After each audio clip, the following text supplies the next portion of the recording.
അപ്പോൾ നമുക്ക് ഇന്നത്തെ ഈവനിങ് ഫുഡ് എന്താണെന്ന് നോക്കാം കേട്ടോ. ഇന്ന് ഈവനിങ് കപ്പ തന്നെയാണ്, പുഴുക്കാണ്. വേണ്ട കപ്പ പുഴുങ്ങാൻ എടുത്ത് വെച്ചേക്കുന്നത് കാണാൻ പറ്റുന്നുണ്ടോ ഗൈസ്?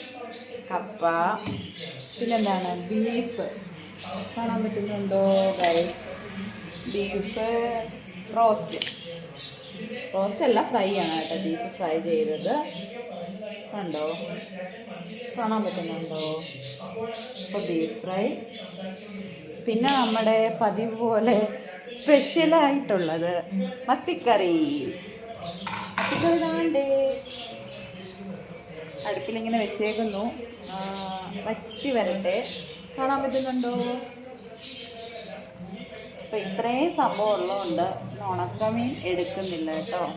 പിന്നെ ഉണക്കമീൻ എടുക്കുന്നില്ല, പിന്നെ ഈ ചമ്മന്തിയും കൂടെ അരയ്ക്കണം. അപ്പം അത്രേ ഉള്ളൂ ഇന്നത്തെ ഈവനിങ് ഫുഡ്. അപ്പം വീഡിയോസ് കാണുന്നവരൊക്കെ ഒന്ന് ചാനൽ സബ്സ്ക്രൈബ് ചെയ്ത് സപ്പോർട്ട് ചെയ്യുക, ലൈക്ക് ചെയ്യുക, ഷെയർ ചെയ്യുക, കമൻറ്റ് ചെയ്യുക. അപ്പം നിങ്ങളുടെ അഭിപ്രായം എന്തായാലും നെഗറ്റീവായാലും പോസിറ്റീവായാലും കമൻറ്റിൽ കൂടെ അറിയിക്കണേ.